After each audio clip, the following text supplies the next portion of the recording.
Husker Nation, what's going on? This is Ethan Buys, 4 hours to Lincoln. And I don't know what there is to talk about today. I really don't, because just another ordinary day to me. Oh, that's right. We just had a nice big basketball win last night over number one Purdue. I'm going to talk about that here in a minute.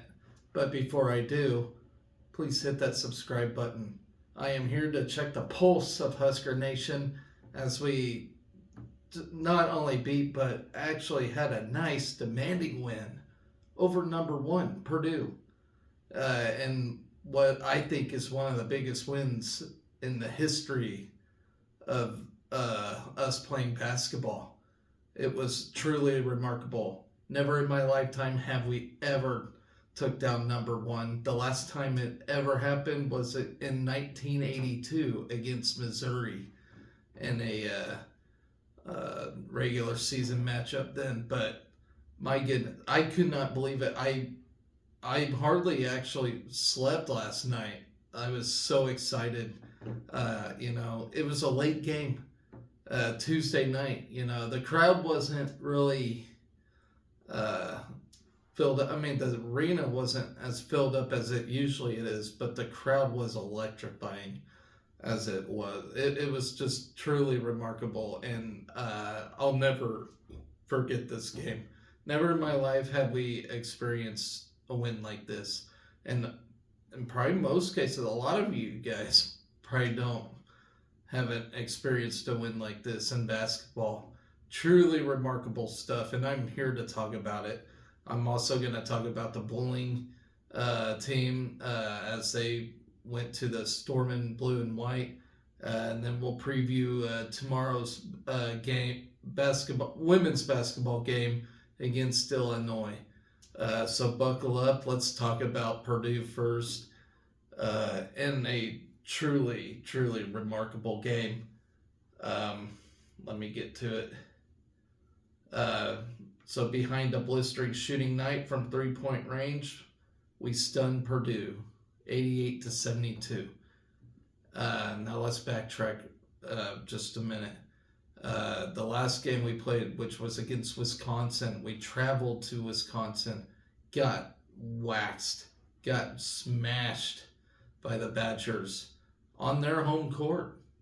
And this shows Big Ten home court advantage is an advantage for sure. It is truly, truly tough to travel on the road and get a win. So, but that didn't stop Purdue from beating the Illinois on the road. So if Purdue was able to do it at Illinois, at a place like Illinois, who has better basketball history, who has great fans, and boisters them, but then they come to our home court and we get the win like that. That truly speaks remarkable volumes for this team. And not only just a big win, not only did we just beat number one, Adam Carricker said it best. This can be a program-changing win, and I truly believe that. I believed that last night. When we were up 8-2, I just had this feeling like, okay, we're in for a fight, and Purdue cut it close, and I thought, okay, that's what Purdue's gonna do. They ain't gonna just roll over and die. They're gonna, but then we gained the lead back up as they thought they were gonna get us, but we ended up getting one identical to that Wisconsin game when we traveled to Madison to get that win, or to get that loss there. So and the score was even the same as when we lost to the Badgers. So Big Ten basketball's tough, especially on the road. And I'm here to talk about this remarkable defeat against number one. And I hope all you Husker fans, woke up happy as I did. I still had to wake up at 5 in the morning. I stayed up late and watched this whole thing. I didn't get to bed till maybe at close to midnight, and then I had to wake up and defrost my car and get to work. But boy, was I happy too. So let's get down to it. We shot 60.9%, so nearly 61% from 3 point range. That's a improvement, a great improvement, including a season high 5 3 pointers from Keisei Tominaga, who led four Huskers in double figures with 19 points. Um, the win was just the fourth all time we have knocked off a number one team, and first, as I mentioned, since February 6th, 1982. We lost it. So the last 11 attempts on playing number 11, we have lost. So 12 times the charm, I guess. Purdue was the first number one team to travel to Lincoln since 2002. I can't believe that's crazy to me to think that, because we played in the Big 12 where there was KU. And then, of course, we play in the Big 10. And you mean Michigan State or Purdue or whoever didn't travel Lincoln as number one? That's crazy to me. But that's what I am being fed right here. So, Rink Mast added 18 points, while CJ Wilcher and Juwan Gary added 16 and 12 points, respectively. Mast also helped limit reigning National Player of the Year, Zach Edey, to 15 points and 7 rebounds. And that's one thing to not forget here. Zach Edey, 2-time National Player of the Year, because he's a phenom, and he truly is. And I can't wait to actually watch Purdue's next game and see how they respond to this glorious upset that we have bestowed on them. But yeah, 2-time National Player of the Year. I mean, basically, he won the Heisman twice in basketball. So in addition to the four Huskers in double figures, Bryce Williams, he came back yesterday. And let me note this: we seem to play better when we have a full roster. When our roster is healthy, we are dangerous. We're really good when we're missing a guy, maybe two. But when we have our full healthy roster, this team is dangerous and we kick ass. But Bryce Williams nearly posted a triple-double with 9 points, 11 rebounds, and a career high of 9 assists, as we had 22 assists and just 9 turnovers. And that was a key. 9 turnovers. We only had 9. And don't forget our defense. Sam Hoiberg had, a jillion steals in this game? Oh my gosh. His steals to layups was incredible to watch, and that ignited the crowd. Keisei ignited the crowd. It was just beautiful to watch. Guys, I don't know basketball that well. I don't know the interior game that well. I've never played it. But just outside looking in, as a Husker fan, that just happens to watch Husker basketball. It's just beautiful to watch. There was a point where we trailed 28-25 with 4:15 left in the half before taking control of the contest. At that point, I was thinking, okay, yeah, here it is. Here's the dogfight. Here's gonna be like last year when we were in this game the whole time, and my thought is, how are we going to respond in the second half? Because second halves are very important. They're more important than the first halves, respectively. But yeah, this was where I was thinking, okay, how are we going to, because I was kind of thinking maybe Purdue's going to take the lead at half, and then That's when we would have to find a response. Um, we outscored Purdue 16-2 to close the half. We had that run that like that was probably what won the game right there was that run, that 16-2 run there to close that half. And quite the run was highlighted by back-to-back three-pointers from Tominaga and 7 straight points from Sam Hoiberg off the bench, giving the Huskers a 41-30 halftime lead. And that duo, that Keisei Tominaga, that Sam Hoiberg duo, I was so excited to see this year. It was like non-existent for most of the year until last night, and it came alive at the most beautiful, perfect time.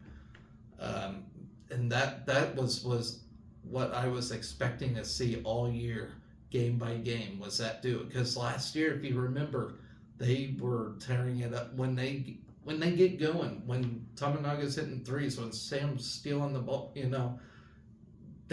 beautiful things just happen. So the Huskers would never trail again, but had to withstand several Purdue spurts in the second half. The Boilermakers hit 8 of their first 9 shots after halftime and pulled within 54-52 after an Edey basket with 13:24 remaining. Yeah, I remember that point very well. We responded a run of our own. Wilcher scored 8 of his 16 points in an 11-0 spurt over the next minute 31, as his second three-pointer of the game, run gave us a 65-52 lead with 11:53 left. Purdue was within 68-62 after a Lance Jones basket, but a Wilcher three-pointer and a Gary layup stretched the lead to 11, and Nebraska kept the Boilermakers at bay the rest of the night. And it was at that 68-62 mark I thought, okay, we need to get to 80. 80 is our mark. 80 is our ticket to winning this game, because Fred Hoiberg and his squad, we are, I think, 15-2 under Fred Hoiberg when we score 80 or more points. So my thought was, okay, well, you can't argue with math. 80 points is the ticket to win this game.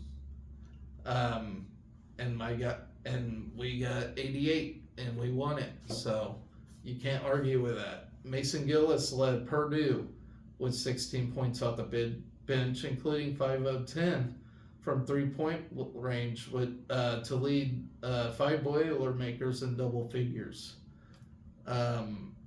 We hit the road to continue Big Ten play, taking on Iowa Friday at 8:30 at Carver Hawkeye Arena. So this is going to be a good test for us. Are we going to be hungover from this win, or are we going to stay dialed in?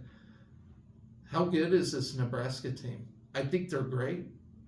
And I told you guys after that Wisconsin loss, don't hang your head on that. That was a tough place to play. There was nothing we can do about their shooting. They shot very well, and that's what happened. So now we took down number 1. Now we put Big Ten on notice. Teams are going to notice us now. So yes, we do got to stay dialed in, because teams are going to try to exploit us now. How are we going to respond to this? Taking down number 1 was that was a tough test. Can we stay sneaky? Can we keep continuing this success? Or are we going to, have a bad game against Iowa? I don't know. But this is where, we got to play well. I always said, after a loss, especially against Wisconsin, after a loss, we always bounce back and play really well. that's what we do. That's what Fred Hoiberg teams do very well. They bounce back and have short memories. We kind of have to have a short memory after this one, going up against Iowa. Because as a fan, I can feel confident, So, how are these players feeling? Are they going to overlook Iowa and lay an egg? Or are we going to stay dialed in, just like we did against Purdue? And Bryce Williams said it best, we didn't train hard to just beat Purdue. We're training to win a national championship. I think national championships far fetched, but that's his mindset. So yeah, beating Purdue was great, and I'm excited for that. I could not sleep, but now are we going to keep our foot on the gas? That is the next question.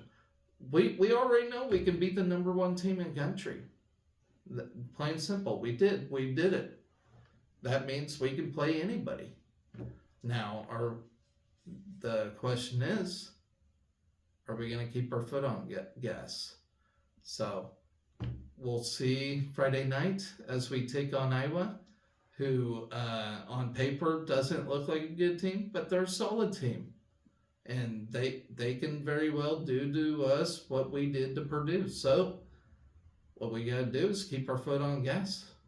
That means the players, they got to watch their film. They got to know how to guard who's who, Of course, I don't know basketball too well to get into the whole analytics of things, but, as a sports junkie, as a sports guy that played sports, I do know you got to stay dialed in. So let's see what we do to Iowa on Friday, see if we can keep this momentum going, and see if we can get into the tournament and get our first tournament victory. Like I know we can. I know we can.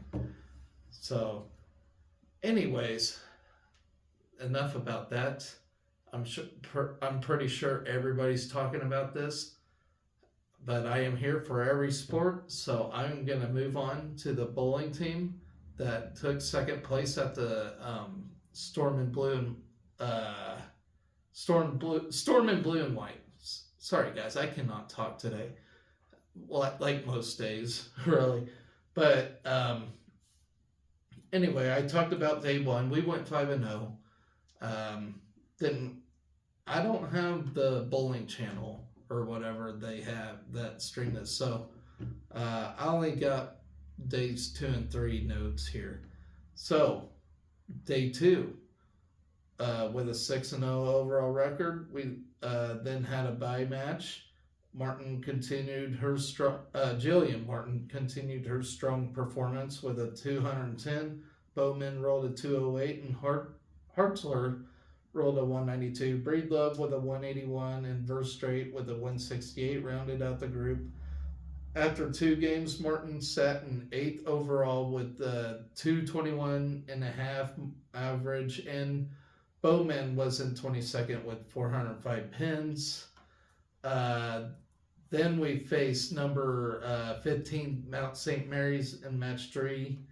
Bowman recorded her 3rd straight 200 game as she rolled a 202. Martin, Verstraete, Breedlove, and Hartzler joined Bowman for a close 924-918 victory over Mount St. Mary's. Before the final 2 games, Martin was in 15th overall, and Bowman was 21st. Familiar foe in match 4, you had number 8 Duquesne, who would continue the Huskers' 7-0 record. Martin led the Huskers with a strong 229, while Breedlove followed close with a 214. Bowman showed good with 195, and Hartzler right behind at 192. Verstraete rounded out the Big Red with a 189 before facing their final match. Then the final match would prove to be the most demanding lane pair of the day, ending the day against Del Defi. Verstraete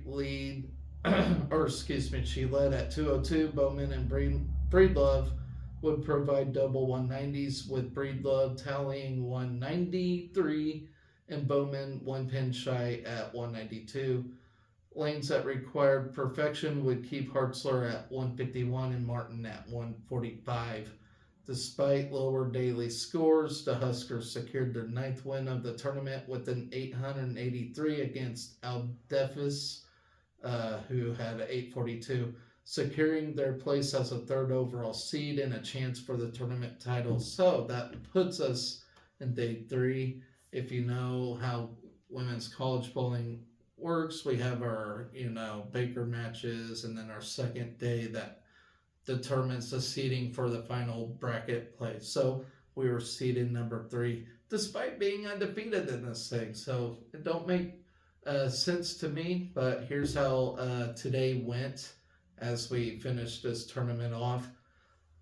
So in the first round of bracket play, the Huskers faced number 8 Duquesne with the starting lineup of Alexis Boucher, Lainey Breedlove, Brianna Hartzler, Kayla Verstraete, and Jillian Martin. Nebraska came out the gates firing with the 278 to defeat the Dukes in Game 1.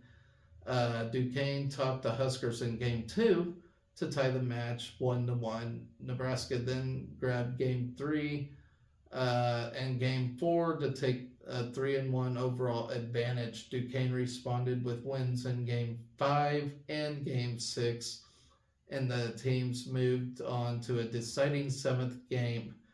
The Huskers then claimed the match 4-3 with a 215 to 182 win in Game 7 to move on to the second round of match play or bracket play. Nebraska then met number 2 Vanderbilt in another best of 4 of 7 Baker match. The Huskers defeated Vanderbilt in Game 1 before the Commodores took Game 2. The Big Red topped Vanderbilt 204 to 158 in Game 3 before Nebraska dropped the 4th game. Then in Game 5, the Huskers rolled a Baker 300. So, yeah, we rolled a 300 in this thing. And won Game 6 to advance to the finals. In the championship final, the Huskers took on number 1 Jacksonville State. Jacksonville State took the first game and the second game. We came back in Game 3 with a 197 to 182 victory before Jacksonville State won Game 4 to take a 3-1 overall lead. The Huskers won the next 2 games, 212 to 170, and then 223 203 to force a winner take all 7th game. Nebraska battled but fell 4-3 to Jacksonville State and finished 2nd overall in this tournament. So not a bad start to the spring portion of things, if you will. I know it's still winter portion of things to get us going here. So individually, Martin led the way for the Huskers with a 19th place finish and an average of 200.8. Catherine Bowman was 22nd. Breedlove finished 27th. Verstraete was 31st, and Hartzler rounded out the group with the 182 average. So, good day for bowling, for sure. Now we're going to talk about and preview the women's basketball game against Illinois tomorrow. We're coming off a loss, a very difficult, tough loss, but can that men's win over Purdue ignite this ladies team? Can it get them pumped up? After seeing our crowd gently storm the court and have a good time, have a party at Pinnacle Bank Arena, is that going to fire us up, the ladies? We'll see, because I have high hopes for the ladies this year, too. I feel like this will be the first time in my memory we'll have both teams in the tournament this year, because I don't ever remember us being in it at the same time. If we ever have, let me know in the comments. But I do still have high hopes for this ladies team. So we came off a loss against who was it? Indiana. Illinois, which returns nearly its full nucleus from a team that went to the NCAA tournament last season, suffered its fifth loss in the last 6 games with a 67-61 home loss to Wisconsin on Sunday. Nebraska defeated the Badgers 69-57 in Madison last Thursday. However, the Illini also hung tough on the road at Indiana last Thursday, falling 77-71 to the Hoosiers. So basketball's weird, Alexis Markowski, gosh dang, I can't talk. Leads the Huskers with 9 double-doubles on the year while leading the Big Red with 17.5 points and the Big Ten best nearly 10 rebounds. She is coming off her fifth 20-point effort of the season with 21 points against Indiana and is averaging 17 points and 11 rebounds in Big Ten play. The two-time Lisa Leslie Award candidate has scored in double figures in 15 straight games. Then you have your two-time Ann Myers Drysdale Award candidate Jazz Shelley has added 12 points, 4 rebounds, and team bests 5 assists and 1.5 steals. She owns 2 double-doubles this season, including 13 points and 11 assists in a win over Maryland. The 5'9" guard from Mo, Australia, is the first Husker in history to record multiple career triple-doubles after getting 19 points, 10 rebounds, and 11 assists in a win over UNCW, which everybody had a career game on that day. Shelley will celebrate Australia Night on Thursday along with freshman teammate Jessica Petrie. And why not? Because these Aussies we have on our team are very awesome. So why not have an Australia night? All right. Natalie Potts leading all league freshmen in scoring and rebounding, including 17 points and a career high 13 rebounds in the win over Maryland. She also had 16 second half points in last week's win over Wisconsin before getting 9 points, 4 rebounds, and a career high 4 assists against Indiana, the two-time Missouri Max Preps High School Player of the Year.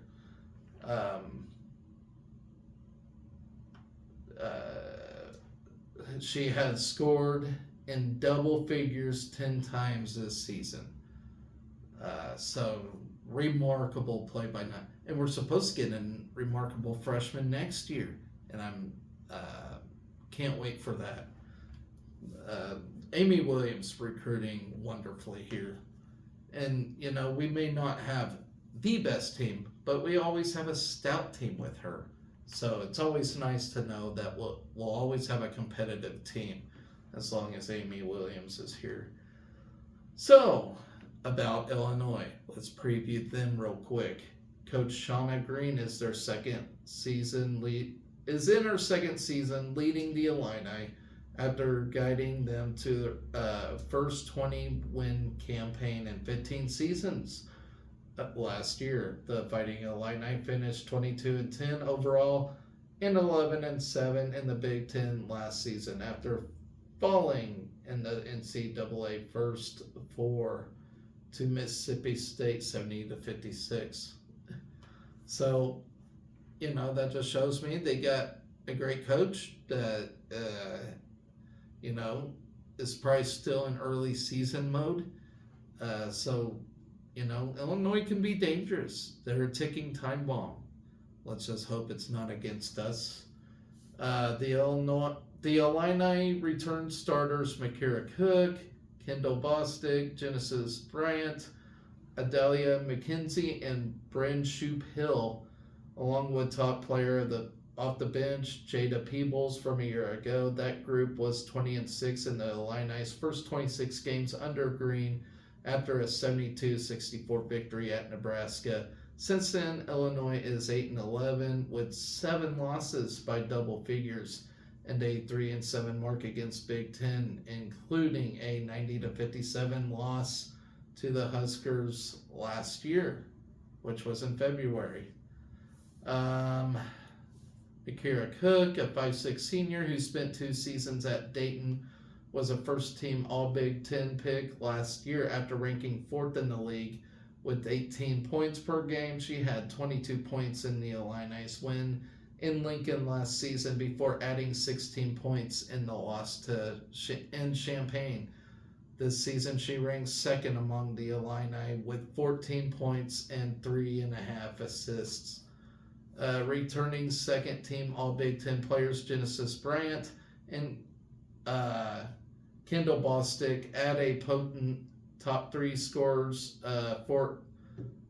Guys, I can't read or talk today. Genesis Bryant and Kendall Bostic add a potent top 3 scorers for Illinois. Bryant, a transfer from North Carolina State, is the Illini's top threat from 3-point range, while also leading the team in assists and steals. The 5'6 Bryant played just 9 minutes before suffering a lower leg injury in last year's meeting with Nebraska and Lincoln. She scored 10 points on 2 of 12 3-point shooting in the loss of Huskers at Illinois. Then you have Bostic, a 6'2 senior forward, is one of the Big Ten's top rebounders, including 9 boards per game while hitting 65% of her shots from the field. Bostic scored a combined 19 points on 9 of 13 shooting in 2 games last season against Nebraska, including a double-double with 11 points and 10 rebounds in Lincoln. Then you have Adalia McKenzie, a 5'10 junior.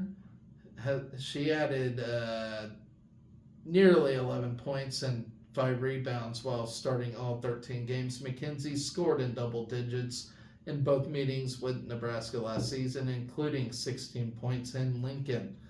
Dayton transfer Bryn Shoup Hill rounds out the Illinois starting 5. The 6'3 junior forward is averaging 4 points and 3 rebounds while hitting 25% of her 3-point attempts. Jada Peebles has contributed 5 points per game. Last season, she scored 6 big points on a pair of threes for the Illini in Lincoln before playing the full 40 minutes in the loss in Champaign. Camille Hobby, a 6'3 transfer from North Carolina State, has helped replace the departed Jayla Oden and Giovanna Lopez inside. Hobby is averaging 7 points and 4 rebounds. Shea Bolin, Cameron Rhodes, and Gretchen Dolan also have been regular contributors. As a team, Illinois is hitting 45% of its shots from the field, including 31% from 3-point range. Last season, when they came to Lincoln, the Illini were hitting better than 38% of their 3-pointers on the year. This season, they have hit just 21.3% of their threes in Big Ten action. Illinois had hit 74.3% of its free throws. The Illini owns a plus 3.7 rebound margin compared to a plus 6.9 average margin through 25 games last season. Illinois does own a plus 4.2 turnover margin. Illinois is averaging 74% while allowing 64 points per game. So that's Illinois for you. Don't sleep on them. I think they'll give us a tough test as we play ball against them. So that concludes my show tonight, guys. Like I said, huge win last night. I still can't get over it. I can't fathom it. It was a party in Lincoln. Streets are a mess. Ice everywhere. But how can you not appreciate that win? Biggest win in most of our lives, watching Nebraska basketball. Does this turn the program around? Does this give us a different look? Only time will tell. And there's still a lot of basketball to be played. I don't even think we hit a quarter of the Big Ten season yet, but March is 2 months away. I do feel like we need to get some road wins, steal some, but above all, I do believe we're gonna go dancing this year, along with the women's team, and that'll be like the first time I've ever see it. Uh, if I remember right, I don't know. I don't think I've ever seen both squads in the tournament in the same year. Men only went 7 times in their whole history. We're 0-7 in this tournament. Will we be 1-7? And if we get that first victory, is there more to come? I don't know. I've had somebody say we look like a Sweet 16 team, which would be pretty sweet to me. But guys, I can't. It's an incredible win. Celebrate it. Don't look at it as, well, was Purdue off? No, they weren't off. They shot pretty well. I think nearly 70%. If I was looking right, we just played magnificently. We really did. We played like an elite group. And so don't think about those other things. Don't think, oh well, Edie was off or whatnot. No, nobody was off. Purdue was playing Purdue basketball. We won that game. We won fair and square. No help, nothing. No bad calls in this one. We went out. We went out there and just tore it up. We played an excellent game, and with Bryce Williams back, I think we're going to look dangerous the rest of the way. So enjoy it, guys. Please. Anyway, it has been an excellent week of Husker athletics. The athletic department has got to be on fire after this remarkable, explosive win that we have bestowed last night. A lot of momentum now. Can other teams look at that and think, wow, I love winning here, Can we continue this momentum? In years past, it seemed like, we're here. Now we're here. So, anyways, guys, like I said, please like the show, smash that like button, and please subscribe. That would work wonders. I will see you all tomorrow as what's to preview Friday's events. I won't cover the women's basketball game till Friday, so day by day here for us. So until next time, guys, be excellent to each other. Go Big Red.